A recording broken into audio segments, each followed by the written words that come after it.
The morning I walked into that law office, I was wearing the same navy blazer I'd bought at a Goodwill on Dundas Street 3 years earlier. It still had a small ink stain on the left cuff that I'd never been able to get out. I noticed it in the elevator mirror and thought, fitting. Everything I owned had a stain on it now, not the kind you can scrub away. My name is Gerald Whitmore. I'm 63 years old. I used to build things. Bridges, overpasses, the kind of infrastructure that holds a city together without anyone ever noticing it's there. I spent 31 years as a structural engineer with a firm in Mississauga, and for most of those years, I believed that if you did your job well and stayed quiet and kept your head down, the world would treat you fairly. I don't believe that anymore, but I'm getting ahead of myself. The elevator doors opened on the 14th floor, and I stepped out into a hallway that smelled like carpet cleaner and old paper. A receptionist looked up and smiled the way people smile when they're paid to. I gave my name. She told me to take a seat. I sat in a chair near the window and looked out at Hamilton Harbor, the gray water, the steel plants in the distance, the smoke rising into a February sky that couldn't decide whether it wanted to snow or not. I'd grown up 40 minutes from this city. I knew its smell, industrial and stubborn. I was early. I always was. I sat there and thought about my daughter. Her name is Claire.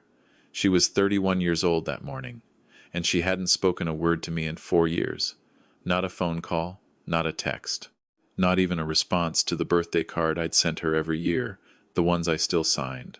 Love, Dad, even when I knew she was throwing them away without opening them. I kept sending them because I didn't know what else to do, because stopping felt like agreeing that I deserved to be erased. The last thing she said to me, 4 years ago, standing in the driveway of the house I used to own in Oakville, was this: "You took everything from her, and then you took everything from us. I will never forgive you for what you did." She was talking about her mother. She was talking about my wife, Diane. Diane had died 14 months before that conversation, in a palliative care room at St. Joseph's Healthcare, with Claire holding one hand and a nurse holding the other. I wasn't there. I couldn't be. That's a complicated sentence, and I'll explain it. But first you need to understand something about Diane. Diane Whitmore, née Calloway, was the most capable person I have ever known. She was a chartered accountant who eventually became the CFO of a mid-sized manufacturing company in Burlington. She was organized in the way that very few people are organized, not obsessively, not rigidly, but with a kind of quiet mastery that made everything around her run more smoothly just by her presence. She made decisions the way a surgeon makes incisions, clean, deliberate, and with full understanding of the consequences. She was also, for the last 6 years of her life, carrying a secret that I helped her carry. And that secret is the reason I was sitting in that law office in Hamilton, alone, with an ink stain on my cuff, waiting for a meeting I had dreaded and needed in equal measure. Let me tell you how it started. In the spring 15 years ago, Diane's company went through what her board called a strategic restructuring. What it actually was, and she told me this in pieces, over several evenings at our kitchen table, her hands wrapped around a mug of tea that kept going cold, was a financial collapse that her predecessor had engineered and that she had inherited. When she stepped into the CFO role, she found books that had been manipulated for years, payments routed through shell accounts, contracts backdated, the kind of thing that, when it came apart, would land on the person sitting in the chair, regardless of who had put the rot in the walls. She knew immediately that it was going to be investigated. She knew the board would need someone to hold responsible. And she knew that her signature was on documents she'd inherited without fully auditing a mistake. She told me that she'd made in the first 60 days because she'd trusted the systems that were already in place. "I didn't do it," she said to me one night. "But I can't prove I didn't do it. Not completely. Not in a way that won't destroy us financially in the process." I asked her what she meant. She meant that a full legal defense, forensic accountants, depositions, the whole machinery of corporate litigation would cost more than we had. We had the house, our savings, her pension contributions, my salary. We were comfortable, but not wealthy. We had Claire's university costs still ahead of us, and Diane had already consulted one lawyer privately, who told her that even an innocent defendant in a complex financial fraud case could spend north of $400,000 in legal fees before it was over. "And if they find against me anyway," she said, "we lose everything. Claire loses everything." I sat with that for a long time. What happened next was my idea. I want to be completely clear about that. Diane didn't ask me to do it. In fact, when I first suggested it, she told me I was being ridiculous. And then she cried. And then she told me again that I was being ridiculous. The company's board was going to pursue a civil claim for breach of fiduciary duty. If it could be shown that the CFO had been aware of the irregularities and had failed to report them, not that she'd committed the fraud herself, just that she'd known and stayed quiet, that was enough for a civil judgment. The criminal bar was higher, and the Crown had no interest in prosecuting what amounted to a bookkeeping dispute between a company and its former executives. What I proposed was this. I would say that I had accessed her work files at home, that I had known about the accounting irregularities, that she had, in fact, raised concerns with me, and that I had advised her incorrectly, selfishly, to stay quiet, because I was worried about our financial stability. In other words, I would make myself a named party in the civil action. I would share the liability. In practical terms, this meant that any civil judgment would be split. It meant that the company's lawyers would have to divide their attention. It meant that Diane's individual exposure was cut nearly in half. It also meant that I had to resign from my firm. No engineering firm in Ontario would keep on staff a man who was a named defendant in a corporate financial misconduct case. It didn't matter that it was civil, not criminal. It didn't matter that I wasn't actually guilty of anything, except inventing a story. The professional consequences were the same. I resigned in June. I told my partners I had personal matters to attend to. I didn't explain. They were confused, and then, fairly quickly, they moved on. People do. The civil case dragged on for 2 years. In the end, a consent order was reached, no admission of liability, a structured settlement paid out of our joint assets. We lost the house in Oakville. We lost most of our savings. Diane kept her pension intact because it was legally protected. I kept my engineering license, technically, but there was nowhere to use it. At 51 years old, I started over. Contract work, mostly. Bridge inspections for small municipalities. Enough to pay rent on a 2-bedroom apartment in Hamilton that was nothing like the life we'd built together. Diane never told Claire what had really happened. This is the part I've had the longest time to think about, and I still don't have a clean answer for why. Diane believed, I think, that the truth was too complicated. That telling Claire her father had sacrificed his career for her mother would create a different kind of burden, a guilt that Claire would carry about the life she'd had, the university we'd paid for, the wedding we'd contributed to. Diane didn't want Claire to feel responsible, and so she let Claire believe the simpler story, that her father had made a careless mistake at work, that the financial losses were his fault, that the comfortable life they'd had been dismantled by my recklessness. I didn't fight it. This is also something I've had to sit with.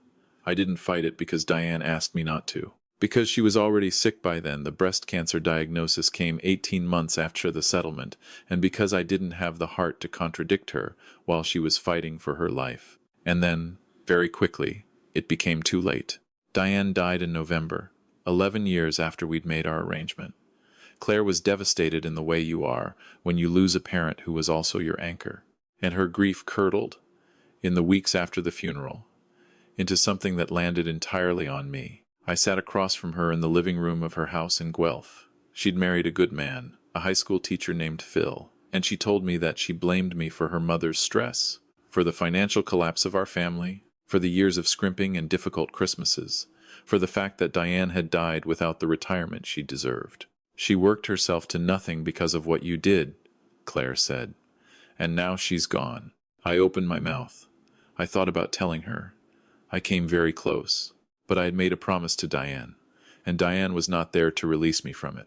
So I nodded, and I left, and I drove back to Hamilton in the dark and sat in my apartment for a very long time, not doing anything in particular, just existing in the specific silence of a man who has chosen to be misunderstood because the alternative costs more than he can calculate. For 4 years, I lived that way. I worked my contracts. I ate plainly.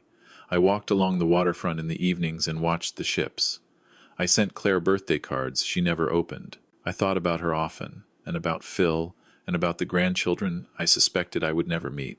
I thought about Diane. I thought about the house in Oakville and the kitchen table and the mug of tea going cold.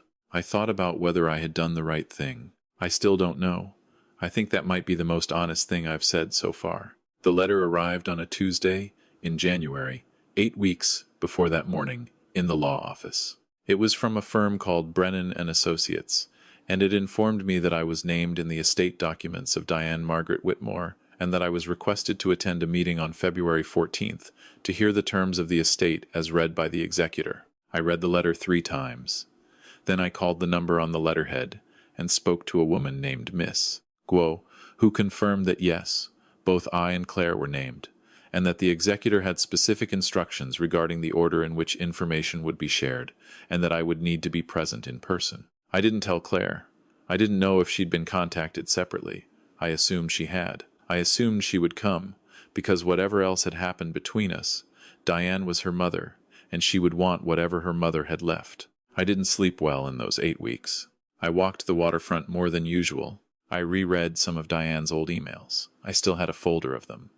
Years of ordinary messages about groceries and scheduling, and 1 or 2 that were extraordinary, that I kept separate and returned to like a person returns to a particular page in a book. In one of them, written 3 months before she died, she said, "I know this hasn't been fair to you. I'm trying to fix it. I hope you'll understand when the time comes." I hadn't known what she meant then. I thought I was beginning to understand. February 14th was a Thursday, Valentine's Day, which I noticed only when I saw the display in the drugstore window on my way to the parking garage. I drove to Hamilton on the 403, parked in a garage on Main Street, and walked to the office building in weather that felt personally hostile, wet snow, the kind that comes in sideways. By the time I reached the building entrance, my shoulders were damp. The receptionist gave me the chair by the window. I looked at the harbor and waited. Claire arrived 12 minutes after me. I heard her voice before I saw her, that particular cadence, a little quick, slightly upward at the end of sentences the way Diane's had been. She was talking to the receptionist, giving her name. Then she turned and saw me. She stopped. She was wearing a gray coat with the collar turned up, and her dark hair was cut shorter than I remembered, and she looked like her mother in a way that caught me somewhere behind my sternum and held on. She looked at me the way you look at something you expected but hoped wouldn't be there. "Dad," she said. That was all. Not warm, not cold, just the word, compressed and careful. "Claire," I said. She sat on the other side of the waiting area. Not across the room, but not beside me either. The exact middle distance of someone who hasn't decided yet. We sat in silence for 4 minutes. I counted, more or less. Then the receptionist called us in. The boardroom was smaller than I expected. A rectangular table, 6 chairs, a credenza with a water carafe, and 2 glasses already poured. The windows faced northwest, and the snow was still coming down outside, blurring the view into gray and white shapes. Miss Guo was waiting for us. She was a woman in her late 40s, precise in the way that estate lawyers are precise, everything in its order, no gesture wasted. She shook our hands and invited us to sit, and then she sat across from us and placed a folder on the table. "Thank you both for being here," she said. "I'll explain the structure of this meeting before we begin. Mrs. Whitmore left very specific instructions for how she wanted this handled, and I've been asked to follow them in sequence. The first document I'll share is a letter. It's addressed to both of you, and I'll read it aloud in full before we discuss any of the financial terms. Do you both understand?" Claire nodded. I nodded. Miss Guo opened the folder and removed several pages, handwritten on ivory paper in Diane's particular looping script.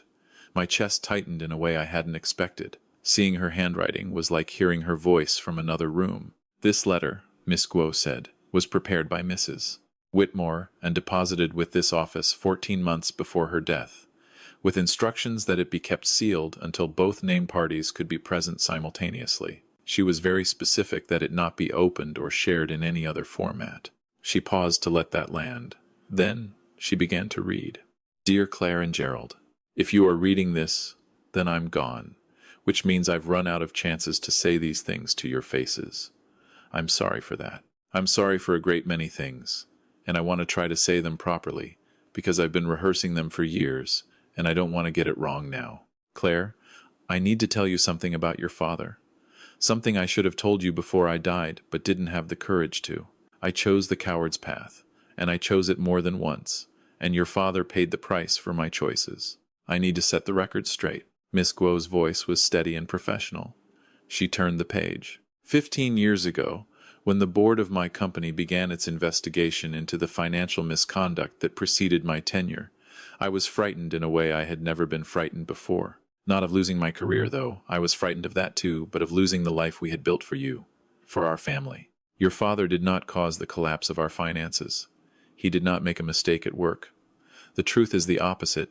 He sacrificed his work to protect me. When I explained the situation to him, the civil exposure, the legal costs, the risk he proposed, entirely on his own, that he would allow himself to be named as a co-responsible party, he would share the liability. This would cut my individual exposure and give us a fighting chance to protect your future. I told him it was ridiculous. I told him twice. He told me that he had made a calculation, and that the calculation came out the same way every time, and that he wasn't going to argue about it anymore. He resigned from his firm. He lost the career he had spent 30 years building. He lost the house he loved and the life he had earned. And he did all of it quietly, without telling anyone, because I asked him not to. Because I was ashamed of what I had put him in a position to do, and I was afraid that the full story would make you feel guilty, and I decided that protecting you from guilt was worth more than protecting your father from blame. I was wrong. I have known for years that I was wrong. I told myself that I would tell you before I died that I would find the right moment, and then the right moment kept not arriving, and then there were no moments left. Your father is the most honorable man I have ever known. He has spent 4 years being blamed for a failure that was mine. He spent years before that carrying a humiliation that he chose deliberately, out of love for me and for you. He deserves to know that you know the truth, and you deserve to know who your father really is. There was more. There were 2 more pages, quieter, more personal things Diane said to each of us separately that I won't repeat in full because they belong to us, and not to anyone else. But I will say that by the time Miss Guo reached the end of the letter, Claire was no longer sitting in the same careful posture she'd taken when we sat down. She had her hand over her mouth. She was looking at the table. Then she looked at me. I didn't say anything. I wasn't sure I could. "I'll give you a few minutes," Miss Guo said, and stood and left the room with the tact of someone who has learned, in this profession, exactly when to disappear. The snow was still coming down outside.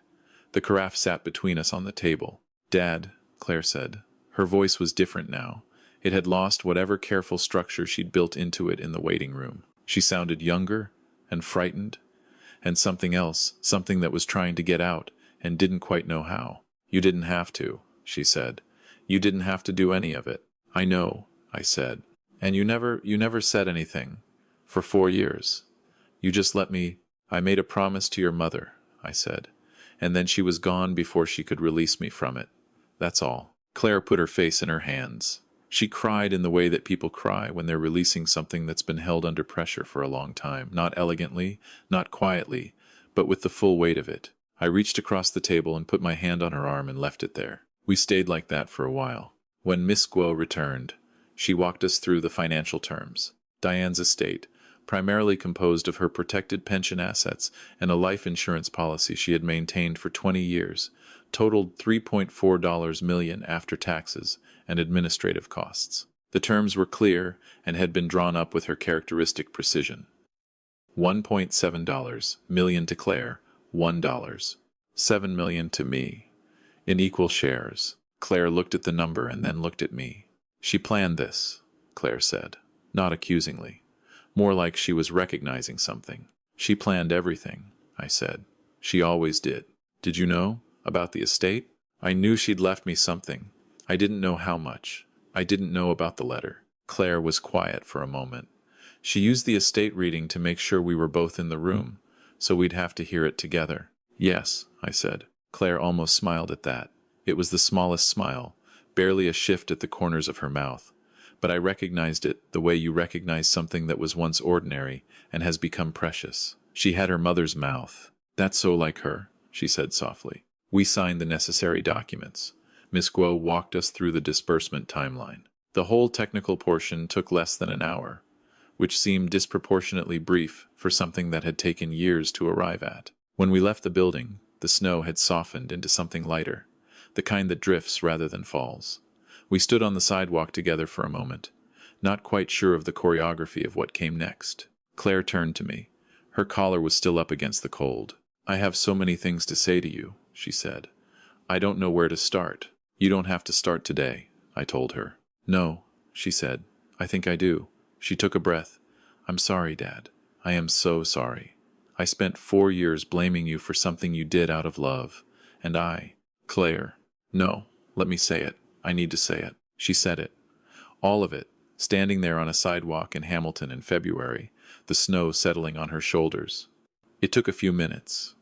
I listened to every word. When she finished, I told her that she had nothing to apologize for, that she had loved her mother and wanted someone to blame, and I had been there, and I had let her, that this was the choice I had made, the same way her mother and I had made choices together all along, and that I didn't regret it. I do have grandchildren I'd like to meet, though, I said. Claire made a sound that was half laugh, half sob, and hugged me in the way that adult children hug their parents when the distance between them has finally been crossed, a little stiff at first, and then not stiff at all. Phil had driven her. He was waiting in a gray SUV at the end of the block. She texted him, and he came and shook my hand and looked at me with the careful warmth of a man who has heard one version of a story for 4 years and is now recalibrating. I liked him immediately. He had an honest face. We went to a diner 2 blocks away and had coffee and sandwiches and talked for 2 hours. Claire showed me photographs on her phone of my grandchildren, Thomas, who was 6, and a girl named Rosie, who had just turned 3. Rosie had Diane's eyes. Seeing them sent something moving through me that I don't quite have the word for. I drove back to Hamilton that evening through a sky that had finally cleared. The highway was dry, and the streetlights were coming on over the escarpment, and Lake Ontario was dark and wide to my left, the way it always is, indifferent and enormous and quietly beautiful. I thought about Diane. I thought about the 14 months she had spent composing and revising that letter, fine-tuning it, making sure it said exactly what she needed it to say. I thought about how she had known, even in the last difficult chapter, what the right conclusion to the story should be, and had arranged for it the way she arranged everything carefully, deliberately, and with a long view. I thought about what we choose to carry and what we choose to set down. Here is what I know now, having lived through it. There will be moments in your life when the cost of telling the truth is higher than you can afford. And sometimes the people you love will make decisions in those moments that look wrong from the outside and are, in fact, acts of profound devotion. Before you judge someone for a failure, make sure you know what they were protecting. Silence is not always cowardice. Sometimes it is the most expensive gift one person can give another. And secrets kept out of love have their own half-life. They do not last forever. Truth has a way of finding the surface, even when we have done everything in our power to hold it down. What my wife understood, what I believe she was counting on, was that the truth would not destroy us when it finally arrived. It would do the opposite. It would give us back to each other. To anyone who has been blamed for something they did not do or did not do in the way the story was told, hold on. Not because justice is guaranteed.